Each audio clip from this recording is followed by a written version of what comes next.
Sydney नरसंहार पर Israel के प्रधानमंत्री नेतन्याहू ने कड़ा रुख अपनाते हुए ऑस्ट्रेलियाई प्रधानमंत्री पर अपने देश में एंटी सेमिटिज्म को बढ़ावा देने का आरोप लगाया है और यहूदियों के खिलाफ नफरत को एक कैंसर की तरह बताया।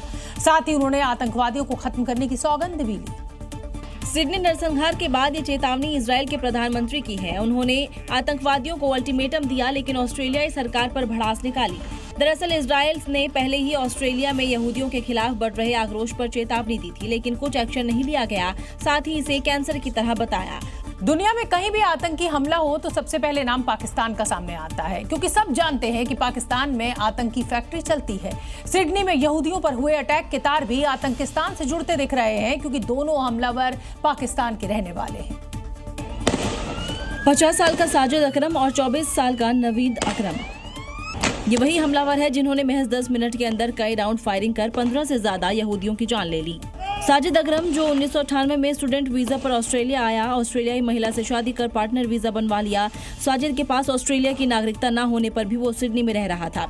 वहीं उसके बेटे नवीद का जन्म पाकिस्तान के लाहौर में हुआ। दावा है कि पाक आर्मी स्कूल में पढ़ाई के दौरान उसका ब्रेन वॉश किया गया। दोनों सबवे पर जिन हथियारों से हमला कर रहे हैं वो लाइसेंसी है, लेकिन बिना नागरिकता के उनके पास हथियार कहां से आए। सिडनी में यहूदियों के हुए कत्लेआम का आईएसआईएस कनेक्शन सामने आया है। अंधाधुंध गोलियां चलाने वाले दोनों बाप बेटों के नफरती मंसूबों पर बड़ा खुलासा हुआ है। पुलिस को इनकी कार की तलाशी में ऐसी चीजें मिली हैं जो ये साफ करती हैं कि ये भी कट्टरपंथी फैक्ट्री के ही बारूद थे। 5 सेकंड में एक के बाद एक 4 गोलियां दाग दी। सोचिए, सिडनी में कत्लेआम मचाने वाले नवीद अकरम के अंदर किस कदर नफरत का जहर भरा हुआ था। यहूदियों के लिए उसके अंदर नफरत भरने वाले कौन थे? क्या वो खूंखार आतंकी संगठन आईएसआईएस था, या फिर उन्हें आतंकी ट्रेनिंग देने वाला हमास था, या हिजबुल्लाह की आतंकी फैक्ट्री के नफरती हथियार थे? क्योंकि शुरुआती जांच में नवीद और साजिद का आईएसआईएस से कनेक्शन का खुलासा हुआ है। इनकी कार से आईएसआईएस के 2 काले झंडे बरामद किए गए हैं। इनमें से एक झंडा कार के बोनेट पर रखा हुआ दिखाई दिया। ऑस्ट्रेलिया की जासूसी एजेंसी ASIO ने खुलासा किया है कि नवीद की कनेक्शन आतंकी इसाक अल मतारी से था, जो खुद को ऑस्ट्रेलिया में आईएसआईएस का कमांडर बताकर आतंकी साजिश रचने के जुर्म में 7 साल की सजा काट रहा है। सिडनी में यहूदियों की टारगेट किलिंग के बाद भारत में भी यहूदियों की सुरक्षा व्यवस्था को मजबूत किया गया है। सुरक्षा एजेंसियों के इनपुट पर दिल्ली, मुंबई और बेंगलुरु में हाई अलर्ट जारी कर दिया गया है। यहूदियों के लिए सुरक्षा कवच को मजबूत किया जा रहा है। दिल्ली में यहूदियों वाले इलाकों पर पुलिस के जवान हाई अलर्ट पर है। जहां भी यहूदी रहते हैं वहां बेहद कड़ी सुरक्षा कर दी गई है। कुछ ऐसी ही हाई अलर्ट मुंबई में है। यहूदी को त्योहारों में किसी तरह की गड़बड़ी ना हो, उसके लिए पुलिस चप्पे चप्पे पर नजर रख रही है। उन इलाकों में जहां जूइश कम्युनिटी भारी संख्या में रहती है, उन तमाम इलाकों में जो है हाई अलर्ट इशू किया गया है। वहीं कोलकाता के बड़ा बाजार में यहूदियों के प्रार्थना स्थल में भी सुरक्षा को लेकर पुख्ता बंदोबस्त किए गए हैं। ज्यूस संप्रदाय के इंसान जो कि यहाँ पे प्रार्थना के लिए आएंगे, उसको ही गेट खोला जाएगा, अंदर प्रवेश की अनुमति दी जाएगी, लेकिन उनसे भी प्रवेश करने से पहले सचित्र परिचय पत्र, फोटो आइडेंटिटी कार्ड उनसे मांगी जाएगी। आज लौह पुरुष सरदार वल्लभ भाई पटेल की पुण्यतिथि पर लखनऊ में हुए कार्यक्रम में मुख्यमंत्री योगी आदित्यनाथ पहुंचे। लौह पुरुष को याद करते हुए उन्हें हिंदुस्तान को जोड़ने वाला कहा, और तो और कश्मीर विवाद के लिए पंडित जवाहरलाल नेहरू को सीधे सीधे जिम्मेदार भी ठहराते नजर आए योगी आदित्यनाथ। सीएम योगी आदित्यनाथ ने कहा है कि जम्मू कश्मीर रियासत को पंडित नेहरू ने अपने हाथों में ले लिया और इसे इतना विवादित कर दिया कि आजादी के बाद भी डसता रहा है। जम्मू कश्मीर पंडित नेहरू के हाथों में था। उन्होंने जम्मू कश्मीर को इतना विवादित करने का काम किया कि वो भारत को लगातार आजादी के बाद डसता रहा। लौह पुरुष को नमन करते हुए सीएम योगी आदित्यनाथ ने कहा कि एक रक्तहीन क्रांति के माध्यम से जूनागढ़ और हैदराबाद को उन्होंने भारत गणराज्य का हिस्सा बनाया। एक रक्तहीन क्रांति के माध्यम से केवल सरदार साहब की सूझबूझ के परिणाम स्वरूप ये दोनों रियासतें भारत गणराज्य का हिस्सा बनी। जूनागढ़ के नवाब को और हैदराबाद के निजाम को देश छोड़ करके भागना पड़ा। बिहार के मुख्यमंत्री नीतीश कुमार ने एक बार फिर कुछ ऐसा कर दिया है जिसके बाद उन पर सवाल खड़े हो रहे हैं, क्योंकि सुशासन बाबू ने भरे मंच पर एक मुसलमान महिला का हिजाब खींच दिया। नीतीश की ये हरकत कैमरे में कैद हो गई है। दरअसल पटना में सीएम नीतीश आयुष डॉक्टरों को नियुक्ति पत्र बांट रहे थे। एक एक कर लाभार्थियों का नाम अनाउंस कर बुलाया जा रहा था। अब इसी दौरान एक मुस्लिम महिला का नाम पुकारा गया। महिला हिजाब पहने मंच के पास पहुंची थी। सीएम ने महिला को नियुक्ति पत्र दिया और अचानक ही महिला का हिजाब खींच दिया। सीएम की इस हरकत से महिला असहज हो गई। वहीं डिप्टी सीएम सम्राट चौधरी और दूसरे अधिकारियों ने सीएम को रोका। कैमरे के सामने नीतीश कुमार की अजीबोगरीब हरकत अब नए विवाद को जन्म दे चुकी है। आरजेडी ने वीडियो शेयर कर सीएम नीतीश की हालत पर सवाल उठा दिए हैं। महाराष्ट्र में शीतकालीन सत्र के दौरान एक बेहद ही दिलचस्प वाकया हुआ। यहां डिप्टी सीएम एकनाथ शिंदे ने पूर्व मुख्यमंत्री उद्धव ठाकरे की तुलना धुरंधर फिल्म के विलेन रहमान डकैत से कर दी और सदन में ही पूछ लिया कि मुंबई की तिजोरी लूटने वाला रहमान डकैत कौन है। मुंबईच्या तिजोरीवर दरोडा टाकणारे हे रहमान डकैत कोण आहेत, त्याचा शोध घेतला पाहिजे। इतना ही नहीं बल्कि उन्होंने उद्धव ठाकरे पर तंज कसते हुए ये भी कहा कि ऐसे कितने डकैत आए और गए। इतिहासात असे अनेक डकैत रहमान डकैत अनेक आले आणि गेले पण, आणि असल्या रहमान डकैतांना पाणी पाजणारी धुरंधर महायुति है। दरअसल महाराष्ट्र के नागपुर में इन दिनों शीतकालीन सत्र चल रहा है। इसी सत्र में मुंबई में कामकाज को लेकर चर्चा के दौरान शिंदे ने उद्धव ठाकरे पर हमला बोला। साथ ही आरोप लगाया कि उद्धव ठाकरे नागपुर में घूमने के लिए आते हैं। बता दें कि अगले साल ही मुंबई में बीएमसी का चुनाव होना है। ऐसे में सभी पार्टियां अपने अपने तरीके से विरोधियों पर हमलावर हैं और अब इसमें रहमान डकैत की भी एंट्री हो चुकी है।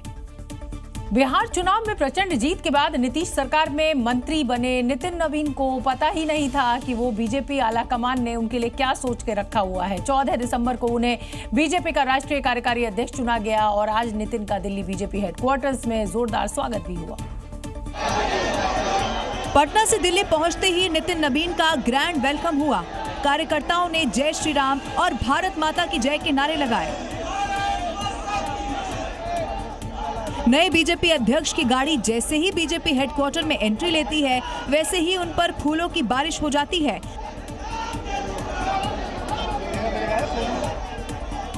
बीजेपी नेता और मंत्री उनको गुलदस्ता देकर स्वागत करते हैं। लगातार उन पर फूलों की बारिश होती रही और वो हाथ जोड़कर सबका अभिवादन स्वीकार करते रहे। मुख्यालय में अमित शाह और जेपी नड्डा ने खुद नितिन नवीन को पटका पहनाकर और गुलदस्ता देकर स्वागत किया और अध्यक्ष पद की कुर्सी पर बैठाया। इस दौरान नितिन नवीन ने डॉक्टर श्यामा प्रसाद मुखर्जी और पंडित दीनदयाल उपाध्याय की प्रतिमाओं पर माल्यार्पण किया। इस मौके पर बीजेपी के कई दिग्गज नेता मौजूद रहे। सिर्फ 2 दशकों में ही बीजेपी ने तीसरी पीढ़ी को अवसर दे दिया है। अटल बिहारी वाजपेयी जिन्होंने बीजेपी को विचारधारा दी, लाल कृष्ण आडवाणी जिन्होंने आंदोलन को जन आंदोलन बनाया, नरेंद्र मोदी, अमित शाह जिन्होंने संगठन को सत्ता के शिखर तक पहुंचाया। और अब 45 साल के नितिन नवीन जिन्होंने आज बीजेपी अध्यक्ष का पदभार संभाला, जो बीजेपी में एक बड़े बदलाव का संदेश है। नितिन नवीन बीजेपी के सबसे युवा राष्ट्रीय कार्यकारी अध्यक्ष हैं। इससे पहले केवल 43 वर्ष की उम्र में अटल बिहारी वाजपेयी और 45 वर्ष की उम्र में लाल कृष्ण आडवाणी राष्ट्रीय अध्यक्ष बने थे। 50 से कम उम्र में बीजेपी के राष्ट्रीय अध्यक्ष बनने वालों में इससे पहले अमित शाह थे, जो केवल 49 वर्ष की उम्र में बीजेपी के राष्ट्रीय अध्यक्ष बन गए थे।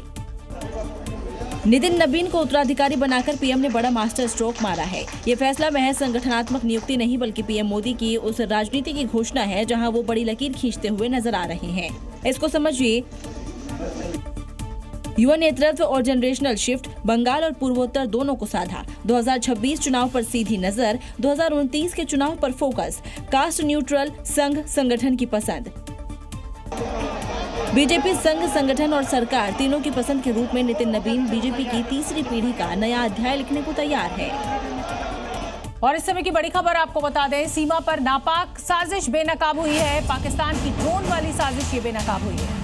सेना ने ड्रोन को मार गिराया है। पाकिस्तान ने तुर्की से ये ड्रोन खरीदा है। 10 मई को लाहौर से इसने उड़ान भरी थी। पंजाब का जालंधर था ड्रोन का निशाना। तो देखिए, इस ड्रोन को सेना ने मार गिराया है। ये पाकिस्तानी ड्रोन था जो कि टर्की से खरीदा गया था। सीडीएफ बनते ही लगता है आसिम मुनीर बौखला गया है और इसीलिए कभी वो बॉर्डर पर जाकर भारत को गीदड़ भभकी दे रहा है तो कभी भारत के खिलाफ जहर उगल रहा है। अब उसी आतंकिस्तान का पीओके से एक वीडियो सामने आया है जिसमें ग्रामीणों को हथियार चलाने की वो ट्रेनिंग देता नजर आ रहा है। टीटीपी के लड़ाकों से मुंह की खाकर पाक सेना के जवान चौकियां छोड़कर भागते फिर रहे हैं। अपने जवानों के दुम दबाकर भागने के बाद आसिम मुनीर ने ग्रामीणों को अपना प्यादा बनाना शुरू कर दिया है। पीओके से आए एक वीडियो में पाक अफसरों ने ग्रामीणों को हथियार थमा दिए हैं, उन्हें हथियार चलाने की ट्रेनिंग दे रहे हैं, ग्रामीणों का ब्रेन वॉश कर भारत के खिलाफ लड़ाई के लिए तैयार कर रहे हैं। पीओके के ये वही कैंप है जिन्हें भारत ने ऑपरेशन सिंदूर के दौरान तबाह कर दिया था। कुछ दिन पहले आसिम मुनीर बॉर्डर पर पहुंचा था, हथियारों को दिखाकर भारत के खिलाफ जहर उगला था, लेकिन पाकिस्तान और पाकिस्तान का मुनीर चाहे जितना प्रोपेगेंडा और साजिश रच ले, भारत की सेनाएं पूरी तरह से तैयार हैं। अब एक छोटी सी गलती उसे इतिहास बना देगी। दिल्ली में हवा अब सांस लेने लायक नहीं बची है। पिछले 2 दिनों से प्रदूषण बेहद खतरनाक लेवल पार कर चुका है। लोग खुली हवा में नहीं जहर में सांस ले रहे हैं, लेकिन सवाल ये खड़ा होता है कि आखिर दिल्ली में इतना प्रदूषण हो कैसे रहा है। क्योंकि दिल्ली के पड़ोसी शहरों और राज्यों में AQI इतना गंभीर नहीं है, लेकिन राजधानी में पिछले 2 दिनों में कई इलाकों में AQI 500 के पार पहुंच गया, जिससे लोग परेशान हैं। आबादी इतनी बढ़ रही है, गाड़ी इतनी हो रही है, कैसे खत्म होगा? ऐसे नहीं खत्म होगा। यहाँ का जो वातावरण है काफी पॉल्यूटेड है और हमें सांस लेने में बहुत प्रॉब्लम हो रही है। सर्दी बढ़ती जाती है, पोल्यूशन बढ़ता जा रहा है, बच्चों के जो है लंग्स खराब होते जा रहे हैं। दिल्ली की हवा में छोटे छोटे कण nitrogen oxide, carbon monoxide, sulphur dioxide और ओजोन आपकी आंख, नाक, गला, फेफड़े, हृदय, लीवर, किडनी, ब्लड, स्किन को खराब कर रहे हैं। और ये सब हो रहा है वाहनों के धुएं और धूल के कारण, क्योंकि दिल्ली में हवा रुकी हुई है जिसमें धुएं और धूल के गुबार की परत जहर घुल रही है। कुल मिलाकर दिल्ली की ये हवा अब सिर्फ प्रदूषण नहीं, एक चेतावनी बन चुकी है, क्योंकि जब हालात इतने गंभीर हैं तो लापरवाही नहीं, सावधानी ही बचाव है। चुनाव की अपनी सांसों की कीमत समझिए। दिल्ली में बढ़ते प्रदूषण को लेकर सियासी घमासान तेज हो गया है। कांग्रेस से लेकर समाजवादी पार्टी तक तमाम विपक्षी दल सरकार पर सवाल दाग रहे हैं और विपक्ष संसद में मुद्दे पर चर्चा की मांग कर रहा है। बहुत ज्यादा, हद से ज्यादा खराब हो गया है और हम लोगों को डिस्कस करना चाहिए। मैं आज जो डिस्कशन का परमिशन भी मतलब का वो लगाऊंगी नोटिस। एयर क्वालिटी क्या है आपकी? आप पैरामीटर बदल देंगे तो कहेंगे एयर क्वालिटी बेहतर है। ये कौन सी नई चीज़ है? आप एयर क्वालिटी को बेहतर कैसे करेंगे? दुनिया के तमाम देश आप देख करके आते हैं, वहाँ AQI क्या है? मुझे लगता है कई बार लोग इसलिए भी बाहर जाते हैं कि बहुत साफ सुथरी हवा मिल जाए जिससे उनके लंग्स साफ हो जाएं, क्लियर हो जाएं। पिछले 6 साल में प्रदूषण में कोई फर्क नहीं पड़ा है और खराब हो गई है। लोगों का सांस लेना मुश्किल हो रहा है। पार्लियामेंट को, संसद को सारे काम छोड़ के प्राथमिकता पे इस पे बहस करनी चाहिए। एक गंभीर विषय है, सरकार पहले इसको गंभीर तो माने। लोगों के लिए गंभीर विषय है, सरकार के लिए गंभीर विषय नहीं है। डी कंपनी का गुर्गा गिरफ्तार। बड़ी खबर इस समय की, गैंगस्टर सुभाष ठाकुर को गिरफ्तार कर लिया गया है। समय चौहान हत्याकांड में ये गिरफ्तारी हुई है। विरार में 2022 में यह हत्या हुई थी। दाऊद गैंग से जुड़ा हुआ है सुभाष ठाकुर। बड़ी खबर इस समय की, गैंगस्टर सुभाष ठाकुर की गिरफ्तारी हो गई है। डी कंपनी का ये गुर्गा है। विरार में 2022 में हत्या हुई थी समय चौहान की और उस हत्याकांड से जुड़ा हुआ है ये सुभाष ठाकुर। अब इसकी गिरफ्तारी हो गई। उत्तर प्रदेश के बलिया से 3 मंत्रियों की सुरक्षा में एक बड़ी चूक का मामला सामने आया है। ये मंत्री एक कार्यक्रम के लिए बलिया पहुंचे थे। जब वो हेलीकॉप्टर से लौट रहे थे तभी एक शख्स सुरक्षा घेरा तोड़ते हुए हेलीकॉप्टर तक पहुंच गया, जिसे देखते हुए वहां मौजूद सुरक्षा कर्मियों के हाथ पैर फूल गए। फौरन उस शख्स को वहां से हटाया गया।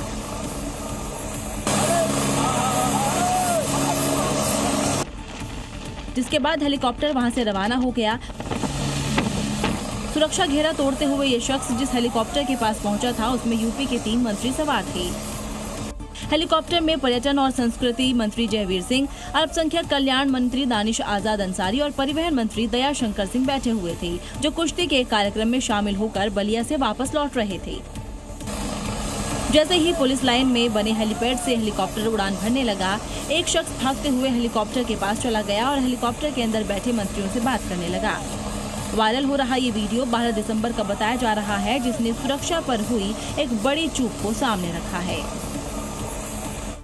प्रयागराज में यूपीपीएससी के सामने प्रदर्शनकारी छात्रों और पुलिसकर्मियों के बीच झड़प हुई है। दरअसल छात्रों का आरोप है कि साल 2024 में हुई पीसीएस प्री की परीक्षा में पारदर्शिता नहीं बरती गई थी।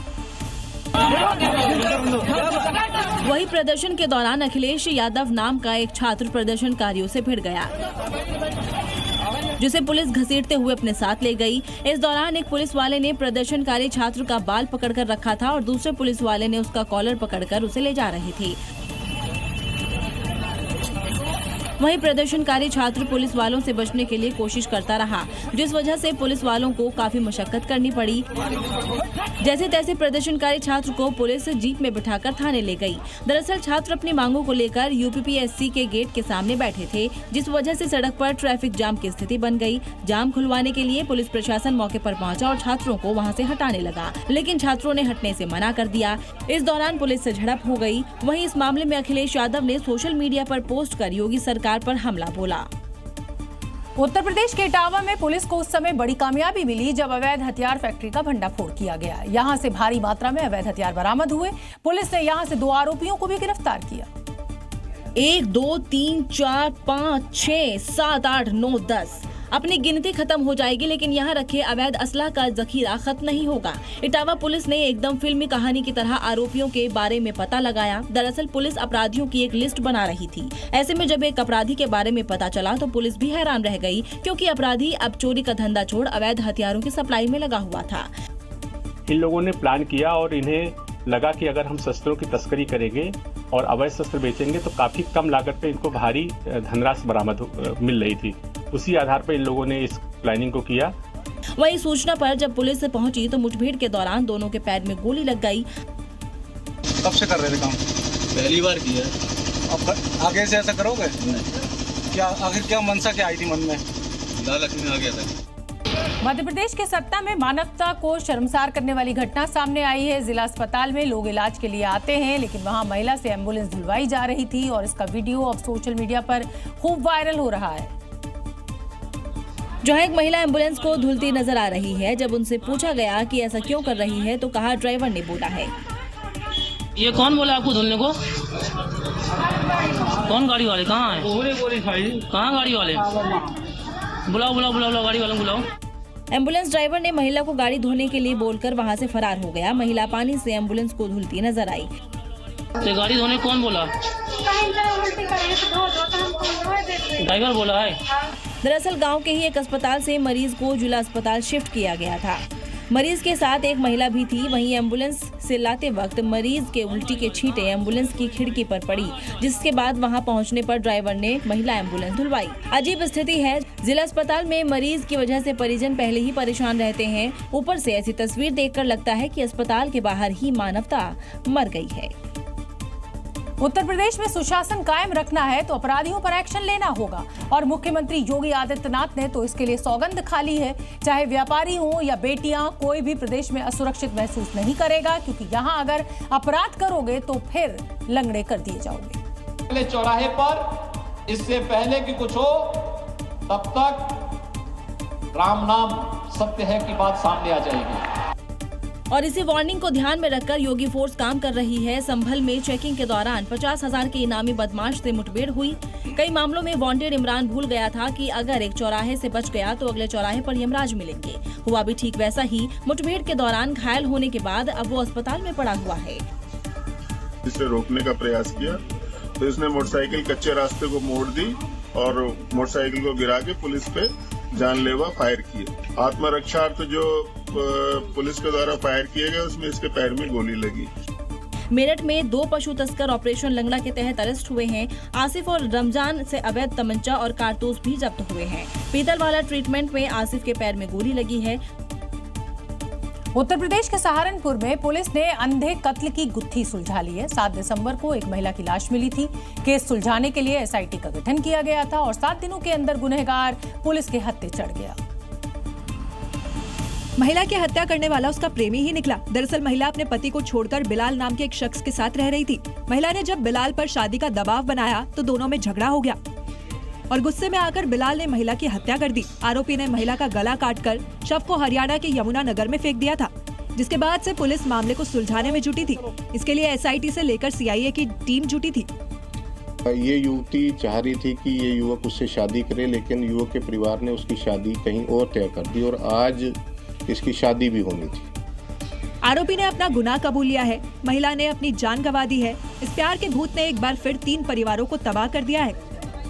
Uttar Pradesh anti narcotics task force ने मुंबई से एक ऐसे ड्रग्स तस्कर को गिरफ्तार किया है जो कई वेब सीरीज में काम कर चुका है। ये फिल्मी दुनिया की आड़ में ड्रग्स तस्करी को अंजाम देता था, लेकिन उत्तर प्रदेश पुलिस की नजर से बचकर नहीं रह पाया।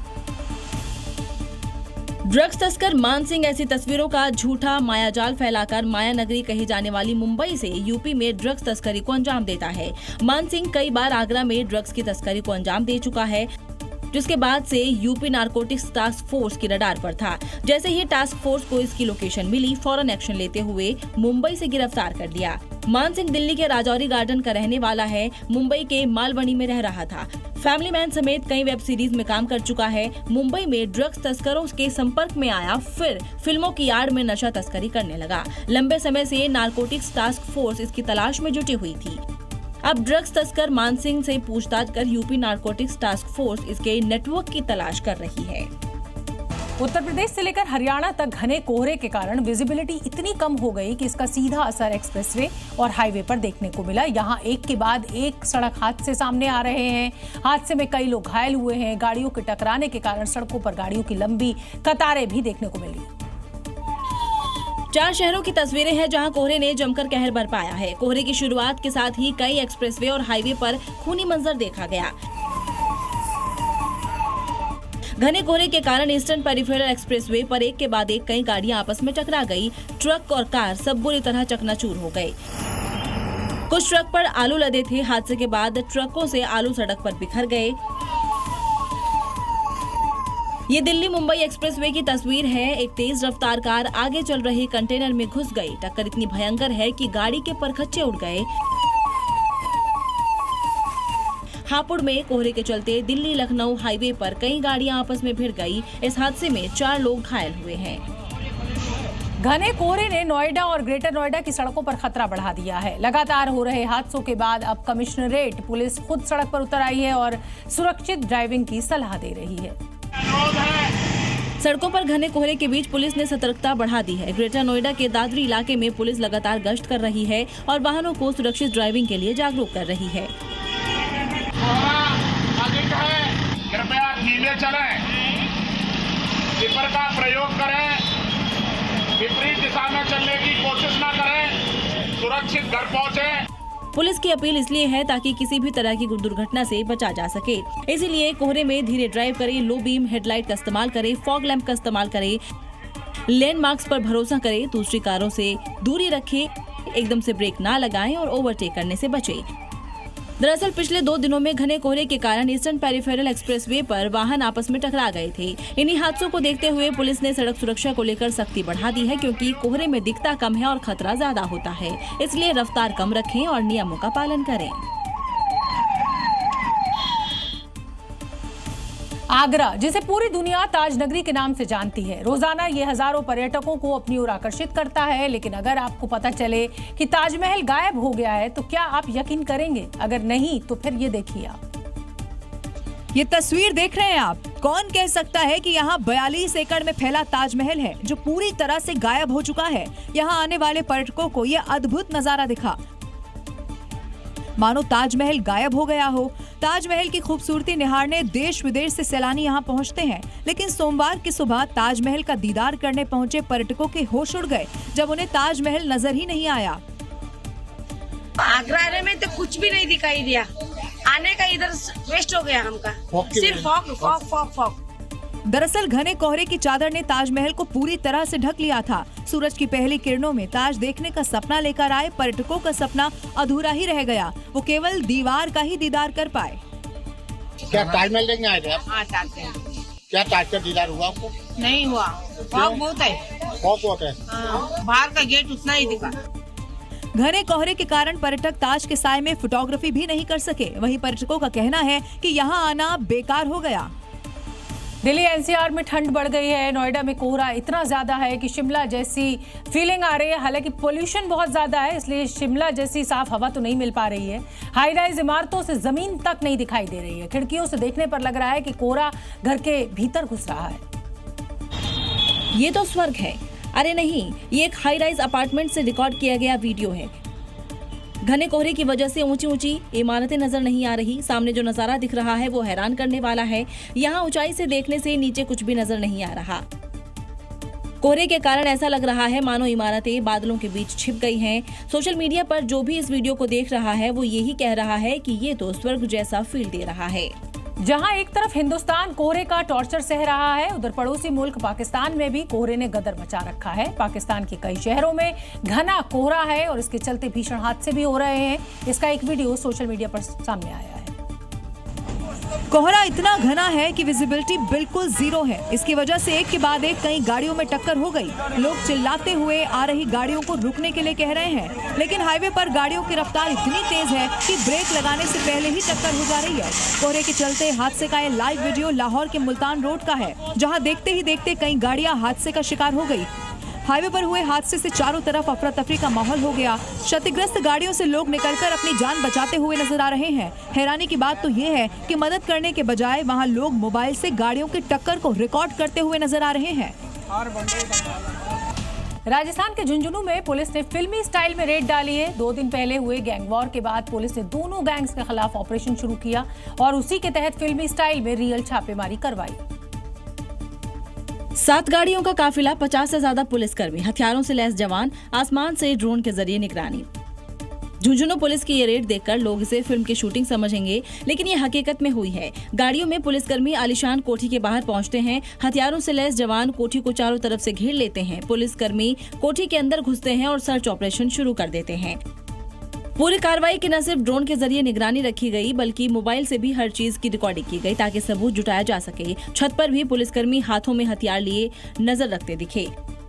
दरअसल 2 दिन पहले रविंद्र कटेवा और श्रवण भादवासी गैंग में गैंगवार हुआ था। इसी के बाद पुलिस ने रेड डाली, जिसमें कई गाड़ियां और डिवाइस जब्त की गई हैं। वहीं गैंग से जुड़े आरोपियों को अरेस्ट किया गया है। मध्य प्रदेश के उज्जैन में संक्रांति के त्योहार से पहले पतंगबाजी का रंग तो चढ़ गया है, लेकिन चाइनीज मांझा जो है वो जानलेवा खतरा भी बन रहा है और इसीलिए पुलिस एक्शन मोड में है। शहर में सख्ती को बढ़ा दिया गया है। संक्रांति से पहले पतंगबाजी का माहौल बन चुका है। छतों से लेकर गलियों तक पतंगे उड़ रही हैं, लेकिन इसी जश्न के बीच चाइनीज मांझा लोगों की सुरक्षा पर सवाल खड़े कर रहा है। इसलिए पुलिस ने शहर के कई इलाकों में दुकानों पर दबिश दी, चाइनीज मांझे की जांच की और व्यापारियों को इसकी बिक्री न करने की चेतावनी दी। साथ ही घरों की छत पर जाकर भी सर्च ऑपरेशन चलाया। इससे पहले पुलिस ने पतंग उड़ाने वालों की निगरानी के लिए ड्रोन भी तैनात किए थे। दरअसल पिछले दिनों उज्जैन में रास्ते से जा रहा एक शख्स चाइनीज मांझे से घायल हो गया था, जिसके बाद से पुलिस सख्त एक्शन ले रही है। लेकिन सिर्फ पुलिस की कार्रवाई काफी नहीं, जिम्मेदारी आम लोगों की भी है कि न चाइनीज मांझा खरीदे और न उड़ाए, क्योंकि जागरूकता और सख्ती दोनों साथ हों तभी पतंगों का यह त्योहार खुशियों के साथ सुरक्षित भी रहेगा। एक सरप्राइज कितना खतरनाक हो सकता है ये देखने को मिला उत्तर प्रदेश के आगरा में, जहां महिला ने अपनी ननद को सरप्राइज गिफ्ट देने के बहाने कमरे में बुलाया और जानलेवा हमला बोल दिया। इस घटना ने सभी को दहला दिया और ये सोचने पर मजबूर भी कर दिया कि रिश्तों में क्या कोई मर्यादा अब बची है। भाभी ने ननद की आंख पर पट्टी बांधी और उसे कमरे में ले गई। फिर क्या था, भाभी ने अपनी ननद पर 50 बार वार किया। तवा, चिमटा और कन्नी जो भी घर पर मिला सबसे वार किया। प्रिया की चीख पुकार सुनकर पड़ोसी ने दरवाजा खुलवाया। युवती खून से लथपथ हालत में जमीन पर पड़ी मिली। फिर मैं घर गई तो घर देखा तवे वो निशान हो रहे हैं, कन्नी पे खून है, बेलन पे खून है, जमीन पे खून पड़ा है बहुत सारा, एक कुन्नी पड़ी है। पुलिस ने आरोपी भाभी को हिरासत में ले लिया है। घायल प्रिया का अस्पताल में इस वक्त इलाज चल रहा है, जहां उसकी हालत गंभीर है। उत्तर प्रदेश के मऊ पुलिस का एक वीडियो सामने आया है, जिसमें थाना प्रभारी गश्त के दौरान प्रेमी जोड़े की जगह भाई बहन को ही पकड़ लेता है और उनसे पूछताछ शुरू की। बाद में उन्हें गार्जियन के साथ मंदिर में आने की नसीहत दे दी। कहाँ से आ रही हैं आप? हगवाड़ से। ये कौन है? भाई हैं, बात कराइए घर। जिसका वीडियो भी सामने आ चुका है, लेकिन जैसे ही लड़के ने नंबर डायल किया तो मैडम लड़कियों के घूमने पर भी सवाल उठा दिया।